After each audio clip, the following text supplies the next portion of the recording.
part two of part two of my experience as a this is part two of my experience studying abroad. Where I left off was our intro days, the first 3 days of my stay and my host family and everything. I told you about that in my other video. If you want to go check that out, I will link it in the down bar below. So now we started school, we started classes, and we had taken a placement test before we left so that they knew what kind of level we were on with our English.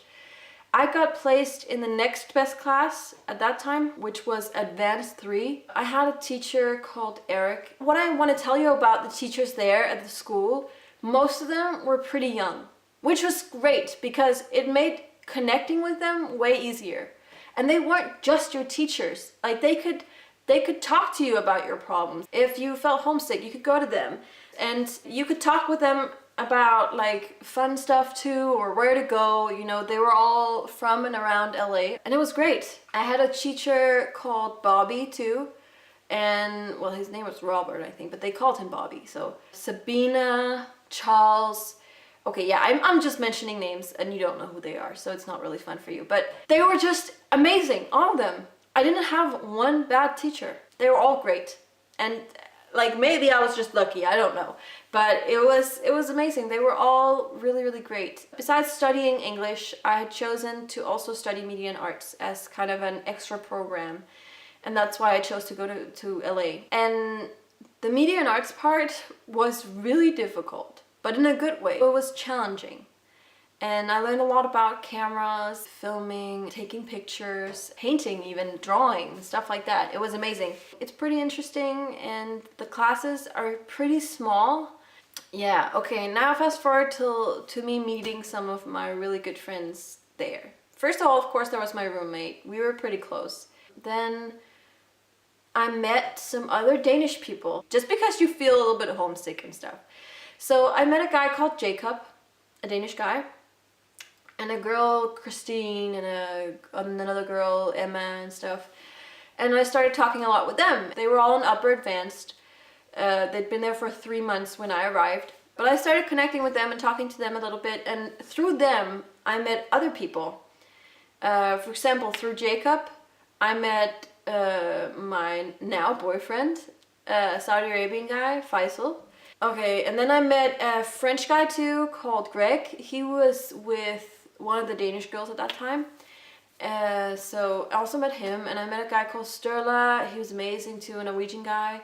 And then from my media and arts projects, I met a girl called Stephanie, a Dutch girl called Stephanie, and a Colombian guy, Carlos. And they became my great friends. There are a lot others that were really good, that I were really good friends with, but these are the people that I'm kind of keeping in touch with now.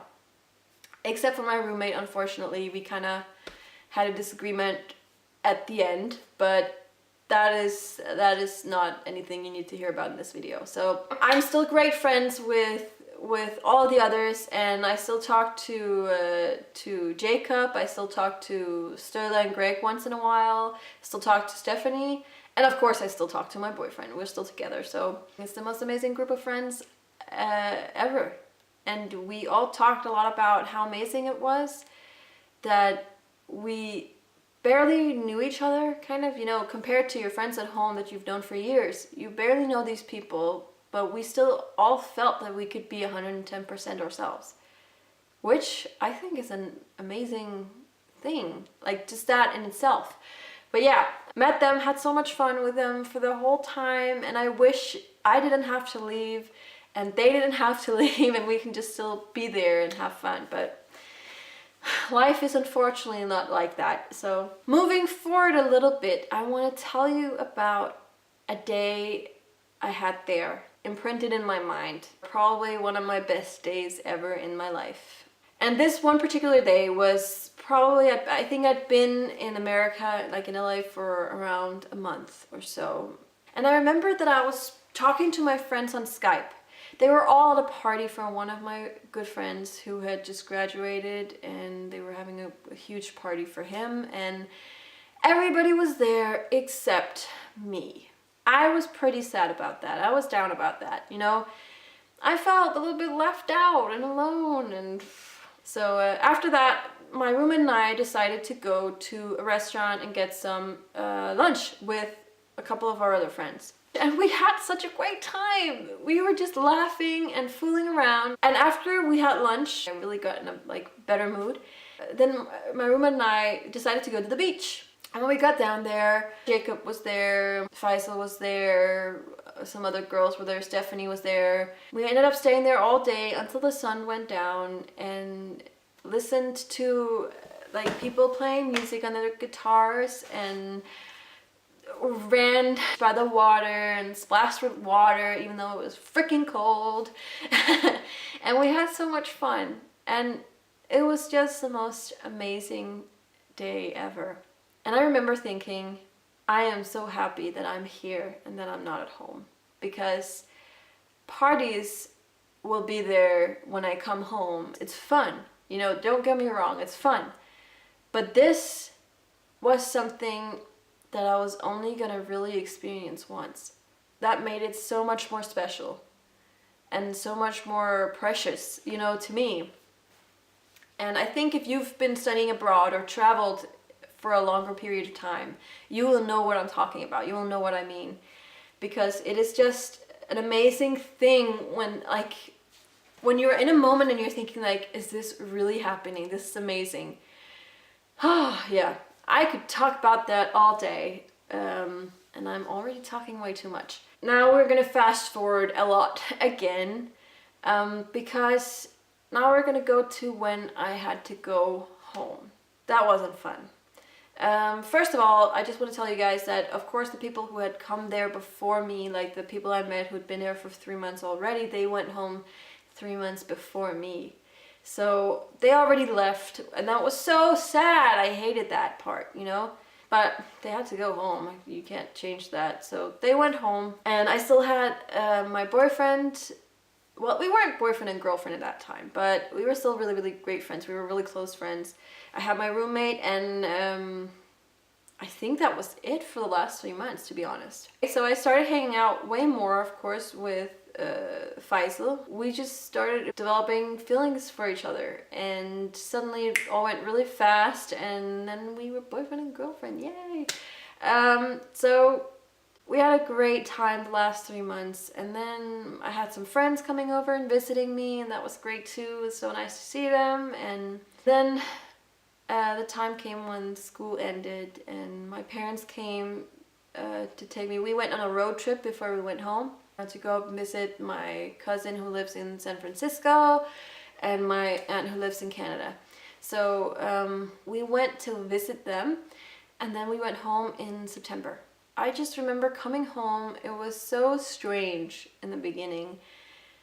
Not really in a bad way. It was just strange, you know, coming home, seeing things that you already knew and just hadn't seen for a really long time. And I met my best friends were there in the airport and saying hi to me and welcome home and everything. And that was just also so amazing, seeing them again and everything. But then you come home and you've said hi to everybody that you've missed, and then it's suddenly not that great being home anymore for a long time. And to be honest, I still feel like this sometimes. I just want to go back. I just wish I could have stayed there with the friends I had there and gone to school at EF and just keep the dream going. But of course you can't do that, and you have to, when you come home from an experience like this, you really have to digest everything that you've experienced and try to get into a normal rhythm again. And it's really, really hard. If you're there right now, I feel with you and I feel for you. It is not nice at all. Make the best of it, and remember how much fun you had before you left, because you had fun before you left. And you have friends that care about you, and just be with them and try to find support with them, and try to also find support with the friends that you've gotten while being abroad, because they understand you. They're going through the same thing. So talk to them when you have a problem. Talk to them when you're feeling sad and when you miss everything. And then just try to have fun with your friends that you have at home. And try to get into your normal everyday life again. And get a job or an education or whatever. Whatever stage you're at that point in your life. The last thing there is to say is this was the best experience in my whole life. No doubt about it. And I don't think I'm ever going to get quite the same kind of experience again. So I can only recommend it because you go and you experience a completely different culture. You get to live in another country and be in that different culture and experience it completely up close. So it's amazing, and I can't say much other than that. It's amazing, and I loved it, and I think you should do it too. So if you've always thought about if you should travel or if you should study abroad, then my advice is just do it. Just do it. You're never going to regret it. I promise you that. So do it when you go. Be open-minded. Just be yourself 100% because people are going to accept you for who you are. They don't know a different you. They're just going to meet you with open arms. Everybody's in the same boat and everybody wants to have friends and get friends. That's my only advice for you if you want to do it. Be open-minded. Be positive about it. Don't be negative. And just be yourself. And then you're going to have the most amazing trip of your life. Also, be sure you have some money to go for, obviously. You can't do a lot if you don't have money. So just make sure you have some pocket money for yourself to use every month, or maybe your parents will send you money or something. Make sure that you have that opportunity so you can go do stuff with your new friends. That's all for this time, and that's the end of my part 2 video of my experience abroad. So yeah, I hope you found this helpful, and I hope that if you're in the same situation or if you're going soon or something, that this video helped you and that you now feel more confident or feel better. Obviously, if you want, I would love to hear your sides of the story or if you've ever tried anything like this. So please write me down in the comments and tell me your experience, and then we can share it. You know, it's nice. So yeah, please like this video and subscribe to my channel if you want to see more. And yeah, I'll see you next time. So bye. Love you guys. Mwah.